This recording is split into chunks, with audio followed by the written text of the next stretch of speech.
বাজেটে ট্রাভেল করা আসলে সবার পক্ষে সম্ভব হয় না, কারণ কম খরচে ভালো থাকা, ভালো খাওয়া আর ভালো অভিজ্ঞতা সব একসাথে পাওয়া বেশ কঠিন। তাই এবার আপনাদের জন্য খুঁজে বের করেছি কক্সবাজারের এমন একটি দারুণ রিসোর্ট যেখানে মাত্র ১৫০০ টাকায় এক রাত থাকা ও ৩ বেলার খাবারের ব্যবস্থা রয়েছে। রিসোর্টটি বেশ বড়, এর মধ্যে রয়েছে অনেক অ্যাক্টিভিটিস, আর এখানে রয়েছে ৩ ধরনের সুন্দর কটেজ। পুরো রিসোর্ট ঘুরে দেখার পর চলে গেলাম তাদের প্রাইভেট বিচে। আজ সমুদ্র ছিল বেশ উত্তাল, প্রবল বাতাস আর বিশাল ঢেউ পুরো অভিজ্ঞতাটাকে করে তুলেছিল আরও রোমাঞ্চকর। সত্যি বলতে এই প্রাইভেট বিচের অভিজ্ঞতা আমার আজীবন মনে রাখার মতন। রাতের আলোয় রিসোর্ট যেন স্বপ্নের মতন রূপ, অল্প বাজেটে এমন সৌন্দর্যে মুগ্ধ হলাম খুব। আর এই রিসোর্টের ব্যাপারে পুরো বিস্তারিত জানতে ভিডিওটি না টেনে সম্পূর্ণ দেখার অনুরোধ রইল। এর আগের ভিডিওতেও আমি আপনাদের এরকম একটি রিসোর্ট দেখিয়েছিলাম যেখানে কম বাজেটে আপনার ৩ বেলা খাওয়া এবং এক রাত থাকা সহ ওদের একটি নিজস্ব প্রাইভেট বিচ ছিল, এবং সেই বিচের অভিজ্ঞতাই আপনাদের সামনে তুলে ধরেছিলাম। আমার এই বাজেট সিরিজের ভিডিওতে নতুন হলে আগের ভিডিওটি দেখে আসতে পারেন। বরাবরের মতোই আমার আজকের রিসোর্ট হচ্ছে পেচার দ্বীপে, তাই লোকাল একটি অটোতে করে লোকেশন দেখে ঠিক চলে যাচ্ছি আমাদের আজকের রিসোর্টে। কক্সে আসার জন্য আপনি এই রাস্তা ধরে এসে এই যে ম্যাপেই দেখতে পাবেন যে ক্যাম্পিং কক্স, আর ক্যাম্পিং কক্সের কিন্তু একটা সাইনবোর্ড দেওয়া আছে। এই রাস্তা ধরে আপনার সামনের দিকে এগিয়ে যেতে হবে। গতকালকের রাস্তাটা কিন্তু একটা প্রবলেম ছিল যে ওইটা বালি মাটি দিয়ে তৈরি, কিন্তু এটা কিন্তু পুরো পিচ ঢালাই। দেখতে পাচ্ছেন বৃষ্টির পরও এখানে খুব সুন্দর মতো হেঁটে যাওয়া যাচ্ছে। রাস্তা দিয়ে ঢুকতেই কিন্তু ব্যাঙের শব্দ পাচ্ছি, মোটামুটি একদম অনেক ব্যাঙ এখানে। ওই ডাকতেছে, এটা আমি আপনাদের দেখাইতে পারতেছি না, কিন্তু সাউন্ডটা একটু শোনেন।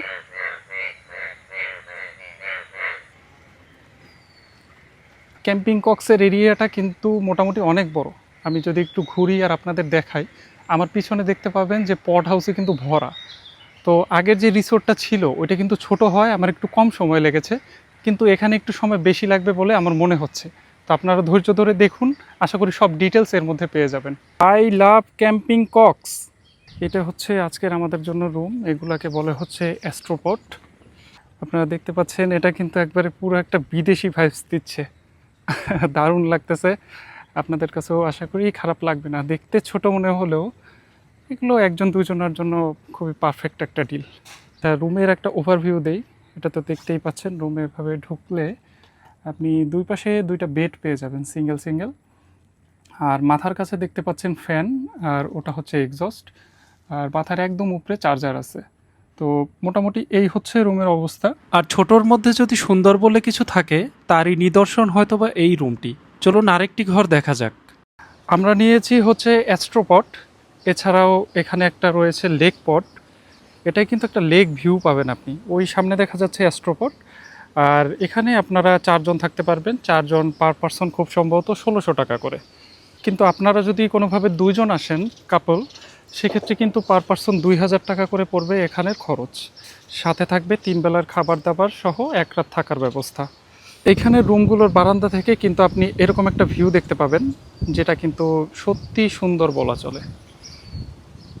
এর আগে যে রুমগুলো দেখিয়েছি সেগুলোর সাথে কিন্তু অ্যাটাচড ওয়াশরুম ছিল না, কিন্তু আমার পিছনে যে রুমগুলো দেখতে পাচ্ছেন এগুলোর নাম হচ্ছে ইকোপড। আর এই ইকোপডের সাথেই কিন্তু আপনি অ্যাটাচড ওয়াশরুম পেয়ে যাবেন। যদি আপনাকে একটু ভালো করে দেখাই, এই হচ্ছে ইকোপডের রুমের অবস্থা, আর এটা ঠিক পিছনে ওদের সাথে কিন্তু অ্যাটাচড ওয়াশরুম রয়েছে। আপনি যদি এই 3টা রুমের মধ্যে আমাকে কম্প্যারিজন করতে বলেন, তাহলে আমি বলবো মাঝে যে রুমটা দেখিয়েছি লেক পট বা লেক ভিউ যেটার মধ্যে দেখা যায়, সেটা কিন্তু সবচেয়ে বেশি দারুণ লাগছে। কারণ অ্যাটাচড ওয়াশরুম না থাকার পরেও সেটা থেকে আপনি সামনে যে ভিউটা পাবেন সেটা কিন্তু আসলে একটা পয়সা উসুল বলা যায়। এর কিন্তু অ্যাক্টিভিটিসের শেষ নাই। দেখেন এইখানে যেরকম দেখতে পাচ্ছেন, তারপরে প্রচুর পরিমাণে অ্যাক্টিভিটিস দেখতে পাবেন। ভিডিওর এই অংশে আমি আপনাদের ধন্যবাদ জ্ঞাপন করছি, কারণ আপনি যখন ভিডিওটি দেখছেন তখন হয়তোবা আমার চ্যানেলে 1000 সাবস্ক্রাইবার হয়ে গেছে। আজ পর্যন্ত কোনো ভিডিওতে সাবস্ক্রাইবের কথা না বলা সত্ত্বেও আপনারা 1000 মানুষ আমাকে সাবস্ক্রাইব করেছেন, যার জন্য আমি আপনাদের নিকট অনেক কৃতজ্ঞ। এই যে আমার সামনে দেখতে পাচ্ছেন ব্যাডমিন্টন এবং বাস্কেটবল খেলার জন্য কিন্তু সুন্দর একটা মাঠ। এরকম বাজেট রিসোর্টে আসলে এরকম মাঠ বা এরকম অ্যাক্টিভিটিসের কোনো সিস্টেম পাওয়া যাবে কি না আমার অন্য কোথায় আসলে জানা নাই। এই যে সাইটটা দেখতে পাচ্ছেন এটাকে বলে হচ্ছে গ্ল্যাম্পিং। এটা হচ্ছে গ্ল্যামারাস ওয়েতে ক্যাম্পিং করা।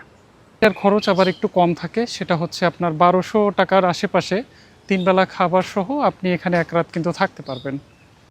আপনাদের রুম দেখাতে দেখাতে এদিকে কিন্তু লাঞ্চের সময় হয়ে গেছে। চলেন একটু লাঞ্চটা করা যাক আর দেখা যাক খাবারের কি অবস্থা। এর খাবার দেওয়া হলো, তো এটা হচ্ছে প্লেন রাইস, এখানে আরও 3টা ভর্তা দেওয়া হয়েছে, আর এটা হচ্ছে সুরমা মাছের যে কারি সেটা, এটা কিন্তু প্যাকেজের মধ্যেই ইনক্লুডেড। আবার এখন ডাল দিয়ে গেল, ডাল এবং ভাত, এটা হচ্ছে আনলিমিটেড। খাবার দাবারের স্বাদের ব্যাপারে একটু বলি। প্রথমটা ছিল হচ্ছে আপনার ডিম দিয়ে পেঁয়াজ দিয়ে ভর্তা, ওটা মোটামুটি অ্যাভারেজ লাগছে। তারপর হচ্ছে যে সেকেন্ড ভর্তা, এটা হচ্ছে শুটকি ভর্তা, এইটা কিন্তু এক কথায় দারুণ। আর একটা হচ্ছে আলু ভর্তা, আলু ভর্তা যেরকম হয়, কিন্তু তাদের খাবারের মধ্যে ঝালের আধিক্যটা একটু বেশি। আর মাছেরটা আমি খেয়ে জানাচ্ছি।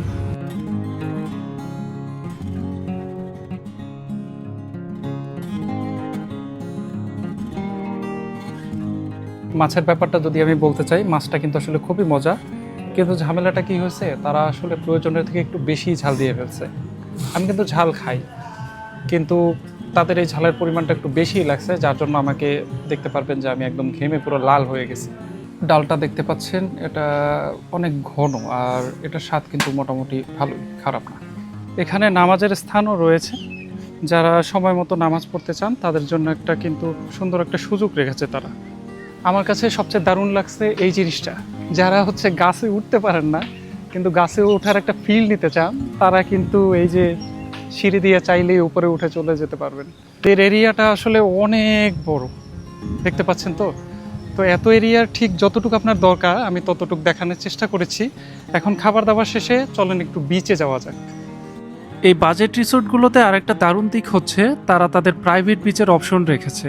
দেখতে পাচ্ছেন আজকের ওয়েদার কিন্তু অনেক মেঘলা। এই মেঘলা ওয়েদারের মধ্যে বাঁশের সাঁকোর উপর দিয়ে বিচে যাওয়ার অভিজ্ঞতা, এটা কিন্তু আমার কাছে খুবই চমৎকার লাগছে।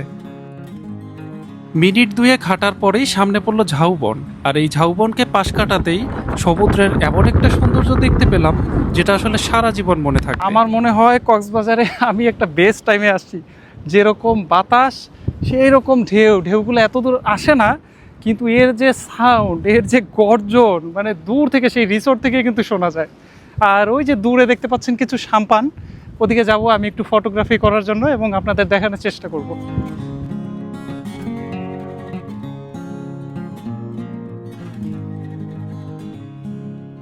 আর সত্যি কথা বলতে আমি আজ যে ছবিগুলো তুলতে পেরেছি, এই ছবিগুলো ছিল আমার জীবনে তোলা অন্যতম সেরা ছবি, যেগুলো আপনি আমার ফেসবুক পেজে গেলেই দেখতে পারবেন একদম অরিজিনাল রেজুলেশনে। যে দেখতে পাচ্ছেন এইটা হচ্ছে কোটি টাকার ভিউ। আমি আসলে মুখেও বলতে পারবো না যে কতটা সুন্দর। এটা আপনি ক্যামেরা না ঠিকমতো বুঝতে পারবেন না যে কত সুন্দর লাগতেছে এখানে। সাম্পান, পিছনে সূর্য, হালকা মেঘ, মানে এক কথায় অসাধারণ।